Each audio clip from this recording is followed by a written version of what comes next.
Welcome back from that break. Let us look at news in business.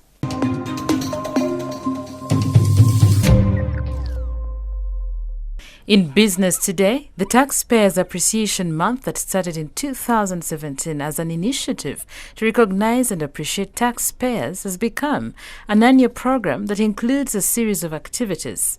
In order to increase the visibility and support to the small and medium enterprises, who constitute a big portion of our economy, this year's Taxpayers Appreciation Month will focus on SMEs under the theme, Every Taxpayer Counts. Vincent Seruma, the Assistant Commissioner Public and Corporate Affairs, breaks down this year's theme. Every taxpayer counts. Right. The thinking behind that is that we also know that the taxes which we pay in this country are either direct or indirect. Right. So every Ugandan is a taxpayer in one way or the other, either directly or indirectly. So they all count. But we also believe that if every taxpayer pays little, nobody pays more. No taxpayer pays more. What we want to achieve under that is the principle of equity, making sure that if every tax burden is borne right. by everybody based on their capacity in terms of revenue or in terms of business, that should make the playing ground leveled. But also it should also give more people accountability on their businesses. Right. But also it's more prestigious when everybody has a contribution to the national services that we all enjoy. But this time we focused on SMEs. The reason why we focused on SMEs, number one, they contribute in terms of tax revenue approximately 13% of total revenue of domestic taxes in URA. For the last 3 years, these SMEs contributed approximately 9 trillions. On an annual basis, on average, 3 trillions, which is huge. But not only that, the SMEs tend to employ approximately 45% of the total labor force in Uganda, which is a huge contribution to the total labor force. So if you recognize them, it means you give them more capacity to grow. You give them more capacity to grow, they will employ even many more people and actually address some of the problems that we have in Uganda, like unemployment. But also, the people they employ, there's something unique with them is that they are not the ones who employ the high-end skilled people. They have opportunity to absorb even the same skilled labor force. So they can actually address many more of the society problems that we have by their nature of the business. Right. But also these SMEs tend to use some of the local products. They are not necessarily importing so many things. If you go in the manufacturing, some of the people, I'll give an example like people who make drinks, the likes of Kazire.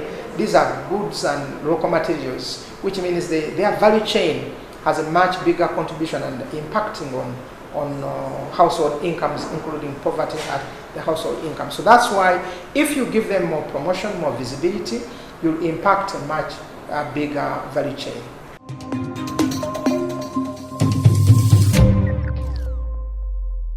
That was news in business. Today for Pearl of Africa, we look at the wonders of Amabele Emiru.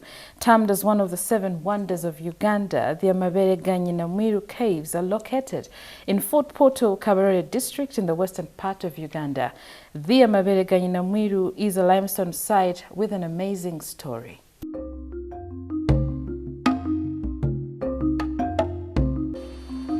Several legends are told about these caves. They are found in a limestone site in the main caves of Fort Portal town. They are covered by a waterfall commonly known as the natural shower.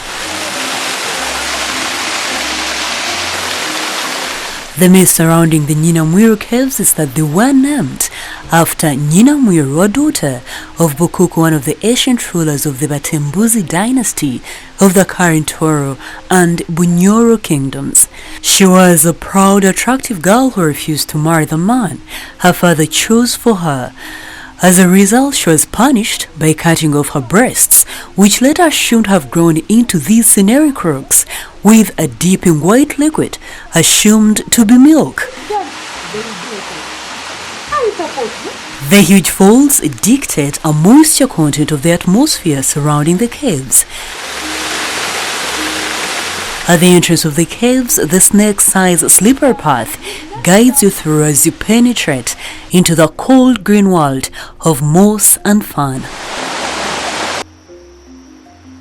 Exotic plants surround Amabere Emiru Caves. For more Pearl of Africa stories, visit our website, which is newvision.co.ug/Pearl of Africa.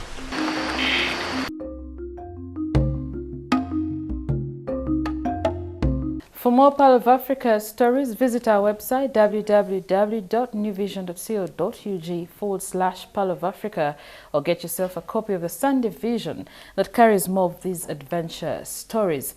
In our special report, we continue to look at Toro Kingdom. Today, the kingdom marked 24th coronation anniversary of the 27-year-old King Oyo, who ascended the throne at the tender age of 3. Take a look at how far the young monarch has come.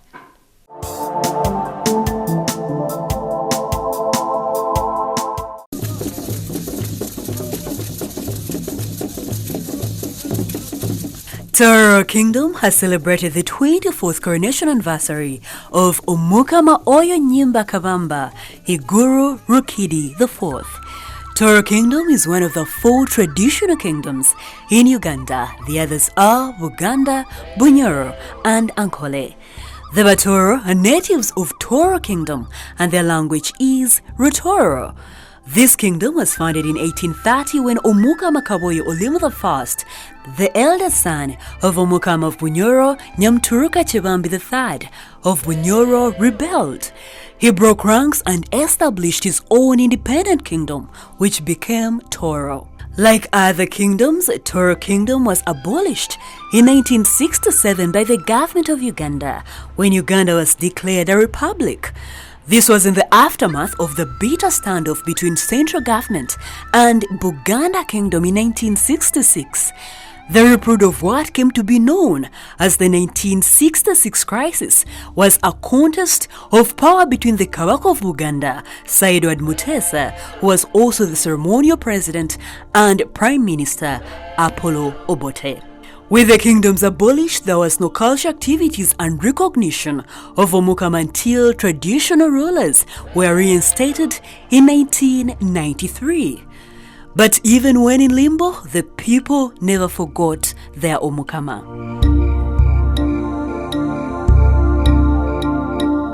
These are some of the kings who have ruled Toro Kingdom.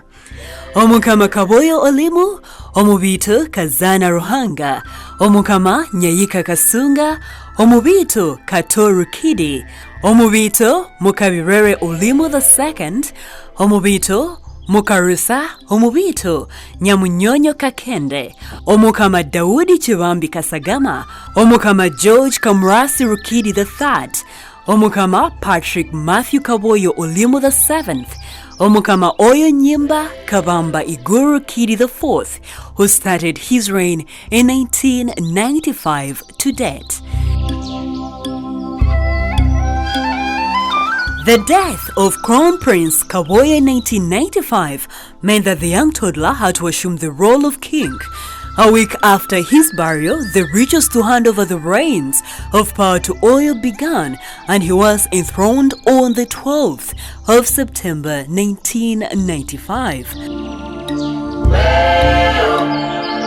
The cultural rituals were followed by a religious ceremony presided over by the then Anglican Bishop, Austin Skamanyire. President Yoweri Museveni attended the coronation celebrations and paid tribute to the new king. This is what you need to know about King Oyo. He was born on April 16, 1992 to King Patrick Matthew Kaboyo Olimu III and Queen Best Kemigisa. He is the 13th ruler of the 108-year-old Toro Kingdom and the youngest ruling monarch worldwide. As Omukama, Oyo oversees efforts to raise money for projects such as health and education. He also implements programs to boost the cultural pride of the Batoro. During the 24th coronation anniversary, oil was uploaded by religious leaders for promoting peace and unity in Toro region. He has been key in championing environment conservation. Recently, he launched a campaign to protect River Mpanga, which is being degraded.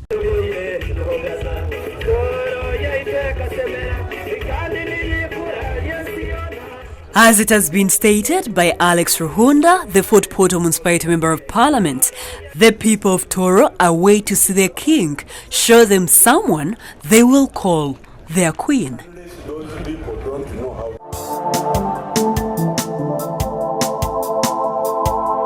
That was New Vision TV News. My name is Lynn Komjisha. Thank you for watching. We'll catch you next time. I leave you with a fact file.